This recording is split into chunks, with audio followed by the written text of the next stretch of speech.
Ela era cega de nascença e desenhou o rosto de um anjo que ninguém mais podia ver. E o inacreditável aconteceu. Se você gosta de histórias milagrosas e de se emocionar, curta, compartilhe e se inscreva em nosso canal, para não perder as próximas histórias.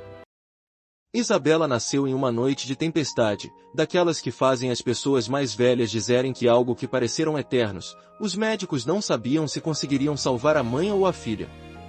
Salvaram as duas, mas o cordão umbilical havia se enrolado no pescoço da bebê por tempo suficiente para causar danos que só seriam descobertos semanas depois.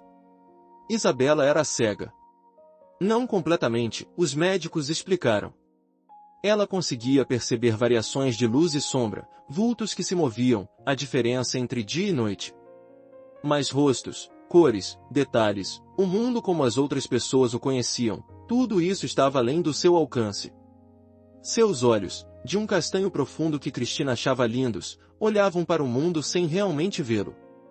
O pai de Isabela, um homem chamado Rodrigo que Cristina havia conhecido na faculdade e amado com toda a intensidade de um primeiro amor, não conseguiu lidar com a notícia. Ele ficou por 6 meses, cada dia mais distante, cada dia mais ausente. Quando finalmente foi embora, deixou apenas um bilhete na mesa da cozinha dizendo que não tinha estrutura para criar uma filha com necessidades especiais. Cristina nunca mais ouviu falar dele. Criar Isabela sozinha não foi fácil. Cristina trabalhava como professora de escola pública durante o dia e dava aulas particulares à noite. O dinheiro era sempre curto, os desafios sempre grandes. Mas Isabela era uma criança que parecia ter nascido com uma luz própria, uma alegria que desafiava todas as circunstâncias. Ela aprendeu a se orientar pela casa antes dos 3 anos, memorizando cada móvel, cada porta, cada degrau. Aprendeu braille com uma facilidade que impressionou os professores especializados. E desenvolveu uma audição tão aguçada que conseguia reconhecer pessoas pelo som de seus passos. Aos 5 anos, Isabela fez algo que ninguém esperava, pediu para desenhar. Cristina ficou confusa com o pedido. Como uma criança cega poderia querer desenhar? O que ela desenharia, se não podia ver? Mas Isabela insistiu com aquela teimosia gentil que era sua marca registrada, e Cristina acabou cedendo. Comprou papel, giz de cera, lápis de cor, e colocou tudo na mesa da cozinha. O que aconteceu em seguida ficaria gravado na memória de Cristina para sempre. Isabela segurou o giz de cera com uma segurança que não fazia sentido. Seus movimentos eram precisos, deliberados, como se ela soubesse exatamente o que estava fazendo. Quando terminou, empurrou o papel na direção da mãe e perguntou com um sorriso ansioso: "Ficou bonito, mamãe?" Cristina olhou para o desenho e seu coração parou. Não era um rabisco. Não era uma tentativa desajeitada de uma criança que não podia ver. Era um rosto. Um rosto humano, com olhos, nariz, boca, cabelos. Um rosto de mulher, com traços suaves e um sorriso sereno. O desenho era simples, como qualquer desenho de criança de 5 anos, mas era inequivocamente um rosto. Um rosto específico, com características distintas. "Isa, quem é essa pessoa?" perguntou Cristina, a voz tremendo. "É a moça que fica do lado da minha cama", respondeu Isabela com naturalidade. "Ela vem toda noite. Ela canta para mim dormir e me conta histórias." "Você não vê ela, mamãe?" Um arrepio percorreu a espinha de Cristina. Ela olhou novamente para o desenho, para aquele rosto que sua filha cega havia desenhado com uma precisão impossível. Não havia como Isabela saber como desenhar um rosto. Ela nunca havia visto um. "Como você sabe como desenhar isso, minha filha? Como você sabe onde ficam os olhos, o nariz, a boca?" Isabela inclinou a cabeça, como se a pergunta não fizesse sentido. "Eu vejo ela, mamãe. Só ela. Ela é a única coisa que eu consigo ver de verdade. Ela brilha." Nos dias seguintes, Cristina tentou encontrar explicações racionais. Talvez Isabela tivesse mais visão residual do que os médicos pensavam. Talvez ela tivesse tocado o rosto de alguém e memorizado os traços. Talvez fosse apenas coincidência, um rabisco aleatório que por acaso parecia um rosto. Mas nenhuma explicação se sustentava. Isabela continuava desenhando, sempre o mesmo rosto, cada vez com mais detalhes. E insistia que via aquela mulher todas as noites. Cristina levou os desenhos para o oftalmologista que acompanhava Isabela. Ele examinou a menina novamente, fez testes adicionais, e confirmou o que já sabia: Isabela não tinha capacidade visual para desenhar daquela forma. Era neurologicamente impossível. Eu não tenho explicação, admitiu o médico, claramente perturbado. O que posso dizer é que ela não está usando os olhos para fazer isso. Seja o que for que está acontecendo, não é visão no sentido médico que conhecemos. A notícia se espalhou pela família, pelos vizinhos, pela comunidade da igreja que Cristina frequentava. Algumas pessoas vinham ver os desenhos com curiosidade.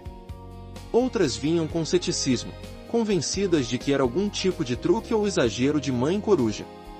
Mas todos saíam sem conseguir explicar como uma menina cega conseguia desenhar rostos com aquela precisão. Foi a avó de Cristina, Dona Elza, que fez a descoberta que mudaria tudo. Dona Elza tinha 83 anos e uma memória que estava começando a falhar, mas quando viu os desenhos de Isabela, algo nela despertou. Ela ficou olhando para o papel por longos minutos, os olhos marejados, as mãos trêmulas. Meu Deus, sussurrou ela. É ela. É a menina do retrato. Que retrato, vó? Que menina? Perguntou Cristina. Dona Elza não respondeu. Em vez disso, pediu para ser levada à sua casa, aquela casa antiga onde Cristina havia crescido e que agora estava meio abandonada desde que a avó havia se mudado para um apartamento menor. Lá, no fundo de um armário empoeirado, Dona Elza encontrou o que procurava, uma caixa de fotografias antigas, amareladas pelo tempo. Com mãos trêmulas, ela vasculhou as fotos até encontrar uma específica.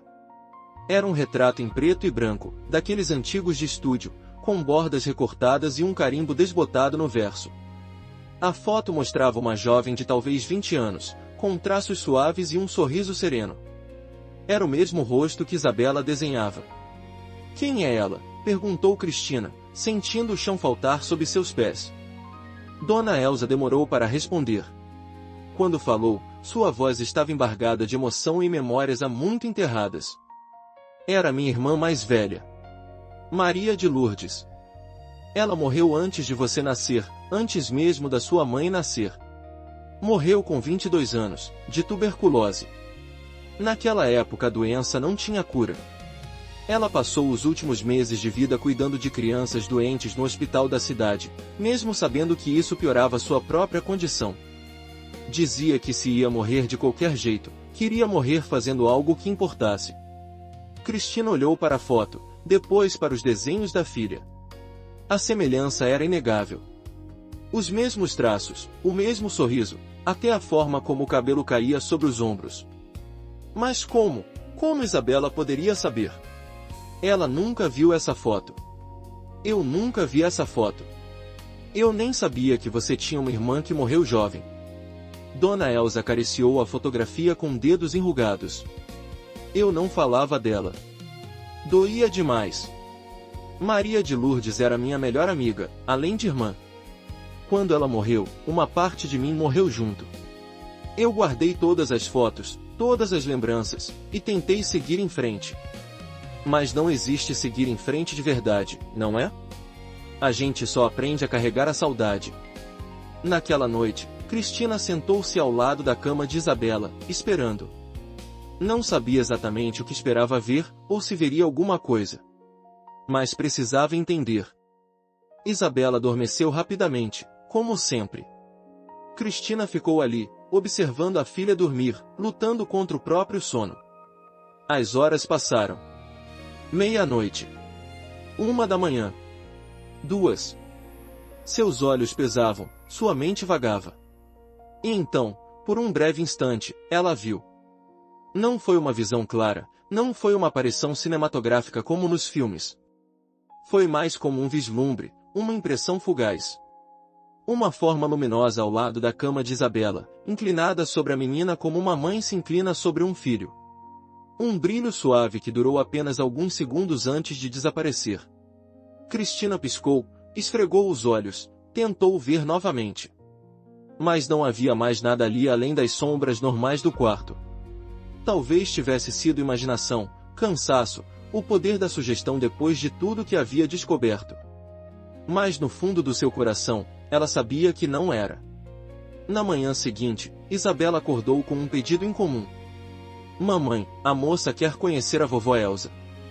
Ela disse que tem saudade. Cristina sentiu as lágrimas virem antes que pudesse contê-las. Levou Isabela até a casa da bisavó naquela mesma tarde. Dona Elsa, que havia chorado a noite inteira depois de ver a foto, recebeu a bisneta com um abraço apertado. Ela está aqui agora? Perguntou a velha senhora, olhando ao redor do quarto com olhos que já não enxergavam tão bem. Isabela sorriu e apontou para um canto da sala. Está ali, vovó. Ela está chorando, mas é um choro feliz. Ela está dizendo que nunca foi embora. Que sempre cuidou de você. Que estava lá quando você casou, quando teve seus filhos, quando ficou doente aquela vez. Ela está dizendo que você nunca esteve sozinha. Dona Elsa desabou em lágrimas. 83 anos de saudade represada finalmente encontrando uma saída. Ela estendeu as mãos na direção que Isabela havia apontado, como se pudesse tocar algo que não podia ver. Lourdes, minha irmã. Me perdoa por ter guardado você numa caixa. Me perdoa por ter tentado esquecer. Doía tanto lembrar. Ela está dizendo que não tem nada para perdoar, traduziu Isabela, a voz suave de criança servindo como ponte entre dois mundos. Ela está dizendo que entende. Que a dor faz a gente fazer coisas estranhas. Mas que agora você pode lembrar dela sem doer. Ela quer que você conte as histórias. Quer que a família saiba quem ela foi. Nos meses seguintes, Dona Elsa fez exatamente isso. Reuniu filhos, netos e bisnetos e contou sobre Maria de Lourdes. Sobre a irmã que sonhava em ser enfermeira, que cantava canções de ninar com a voz mais bonita que ela já ouvirá, que passou os últimos meses de vida cuidando de crianças doentes mesmo quando mal conseguia se manter de pé. As fotos saíram da caixa. Os álbuns foram reorganizados para incluir aquela tia bisavó que ninguém conhecia. Maria de Lourdes voltou a existir nas memórias e conversas da família, não mais como uma dor a ser evitada, mas como uma história a ser celebrada. Isabela continuou desenhando, mas não apenas o rosto de Maria de Lourdes. Começou a desenhar outros rostos também, sempre com a mesma precisão impossível. Rostos que, quando investigados, revelavam-se ser de pessoas que haviam falecido, pessoas conectadas de alguma forma às vidas daqueles ao redor de Isabela. Um vizinho reconheceu o pai que havia perdido na infância. Uma professora da escola viu a avó que nunca conheceu. O padre da igreja identificou um mentor que havia morrido décadas antes. Nem todos os desenhos eram identificados. Alguns rostos permaneciam mistérios, visitantes desconhecidos que apareciam para Isabela sem explicação aparente. Mas aqueles que eram reconhecidos traziam sempre a mesma mensagem, traduzida pela voz infantil de Isabela: estamos aqui, não os esquecemos, a morte não é o fim. Os céticos continuaram céticos. Jornalistas vieram, cientistas se ofereceram para estudar Isabela, religiosos de diversas denominações tentaram explicar o fenômeno através de suas próprias lentes. Cristina recusou a maioria das abordagens. Não queria que sua filha fosse tratada como curiosidade ou cobaia. Isabela era uma criança, não um espetáculo. Mas algumas histórias precisam ser contadas. Quando Isabela tinha 10 anos, uma mulher apareceu na porta da casa delas. Era uma mulher de meia idade, com olhos vermelhos de quem havia chorado muito, e segurava uma foto amassada nas mãos. Me disseram que sua filha consegue ver coisas, disse a mulher, a voz tremendo. Eu sei que parece loucura, eu sei que provavelmente é mentira, mas eu estou desesperada. Meu filho morreu há 3 meses. Ele tinha 17 anos. Se matou no quarto dele, e eu não entendo por quê. Ele não deixou bilhete, não deu sinais, nada. Eu preciso saber se ele está bem. Eu preciso saber se ele me perdoa por não ter visto que ele estava sofrendo. Cristina hesitou. Ela protegia Isabela dessas situações, não queria que a filha carregasse o peso da dor alheia. Mas algo nos olhos daquela mulher a fez abrir a porta. Isabela concordou em tentar. Sentou-se na sala com a mulher, segurou a foto do rapaz, e ficou em silêncio por longos minutos. Sua expressão era concentrada, como se estivesse ouvindo algo muito distante. Ele está aqui, disse ela finalmente. Ele está dizendo que sente muito. Que não era sobre você, mãe.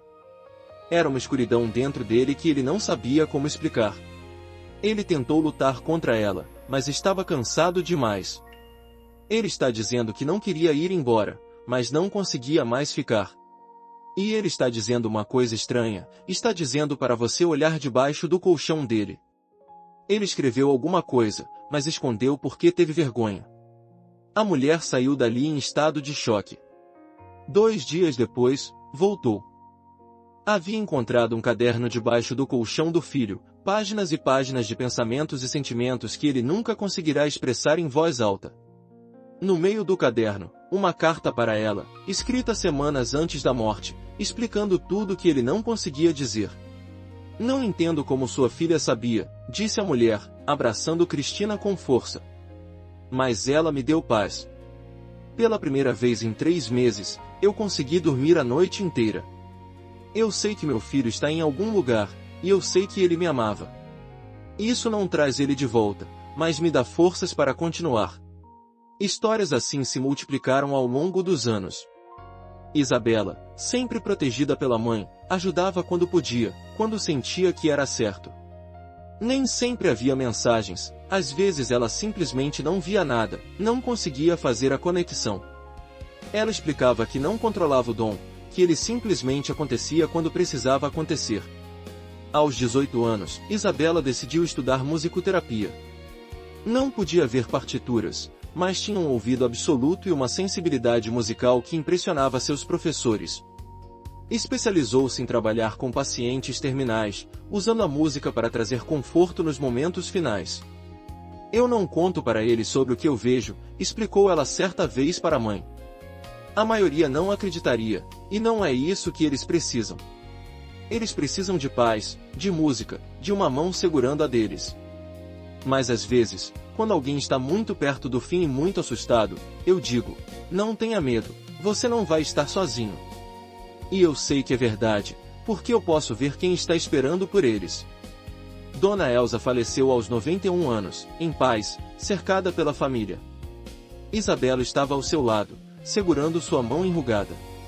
Nos últimos momentos, a velha senhora sorriu um sorriso que ninguém via há décadas e sussurrou um nome que só Isabela ouviu, Lourdes. Ela chegou. Vovó, disse Isabela suavemente. Ela veio te buscar. Cristina, que observava a cena com lágrimas nos olhos, viu algo naquele momento. Não uma visão completa como Isabela tinha, mas um vislumbre. 2 formas luminosas se abraçando, 2 irmãs reunidas depois de quase 70 anos de separação. Durou apenas um instante, mas foi o suficiente. O dom de Isabela permanecia um mistério que ela não tentava explicar.